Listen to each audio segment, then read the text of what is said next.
थकित को शांति का वचन भाई भक्त सिंह के द्वारा जनवरी 3। परंतु यह एक काम करता हूँ कि जो बातें पीछे रह गई हैं उनको भूलकर मैं निशानी की ओर दौड़ा चला जाता हूँ। फिलिपियो 3 अध्याय 13 और 14 पद। मनसे का अर्थ है भूल जाना। परमेश्वर के लिए यूसुफ ने कहा, मुझसे मेरा सारा क्लेश और मेरे पिता का सारा घराना भुला दिया है। उत्पत्ति 41 अध्याय का 51 पद। जैसे यूसुफ अतीत को भूल गया, हमें भी वैसे ही करना चाहिए, बल्कि हमें कुछ अच्छे के लिए भविष्य की ओर देखना चाहिए। फिलिपियो 3 अध्याय 13 पद। हमें मानवीय सहानुभूति पाने के लिए अपने पिछले कष्टों के बारे में बात करने में मजा आता है। हालांकि आध्यात्मिक रूप से विकसित होने के लिए हमें किसी भी तरह के पिछले सभी कष्टों को पूरी तरह से भूल जाना चाहिए। कभी कभी हम अतीत को देखते हैं और आनंद के साथ स्मरण करते हैं कि इतने वर्षों पहले प्रभु ने हमारे लिए क्या किया था। हम दूसरों को बताते रहते हैं कि 10, 12 या 15 साल पहले क्या हुआ था। कभी कभी आंसुओं के साथ हम उन अद्भुत दिनों के बारे में बात करते हैं और कम से कम कुछ समय के लिए उन अच्छे पुराने दिनों में वापस जाने के लिए लालसा करते हैं।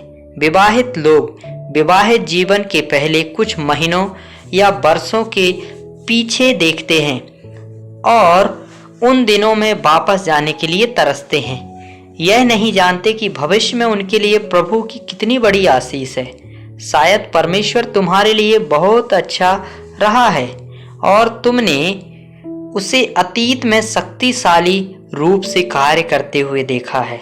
यह मत भूलिए कि उसके पास भविष्य में आपके लिए इससे कहीं बढ़कर कुछ योजना है। इसलिए इन बड़ी विषयों के लिए उत्सुकता के साथ आगे देखें। पौलुस कहता है, मैं आगे बढ़ता हूँ। यह केवल तभी होता है जब आप उन उत्तम बातों के लिए जो प्रभु आपको देता है आगे बढ़ते हैं, जिससे कि आपका विश्वास जीवित रहता है। ऐसी आशा और विश्वास आपको परमेश्वर के हृदय के निकट रखेगा। वह तब तक तृप्त नहीं होगा जब तक वह हमें अपनी भरपूरी से ना भर दे और सिद्धता में ना ले आए।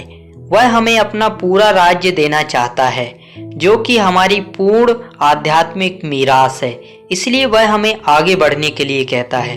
अच्छे पुराने दिनों के बारे में सोचना और वही स्वभाव बनाए रखना जो 7-8 साल पहले था, हमारी आध्यात्मिक प्रगति और आत्मिक फल लाने में बाधा उत्पन्न करेगा। हम सभी को मनुष्य के अनुभव की आवश्यकता है। चाहे कुछ भी हो, हमें याद रखना चाहिए कि परमेश्वर के पास भविष्य में हमारे लिए उत्तम बातें हैं। वह चाहता है कि जो कुछ उसने हमारे लिए अनंत काल से योजना बनाई है, हम उसका पूरा आनंद लें, क्योंकि वह कहता है सब कुछ तेरा है। पहला कुरिन्थियों 3 अध्याय का 21 पद। हालांकि केवल इन शब्दों को दोहराना पर्याप्त नहीं है, हमें उसके वचन का दावा करना है। परमेश्वर कहते हैं, सचमुच तुझे बहुत आशीष दूंगा और तेरी संतान को भी बढ़ाता जाऊंगा। इब्रानियों की पत्री 6 अध्याय का 14 पद।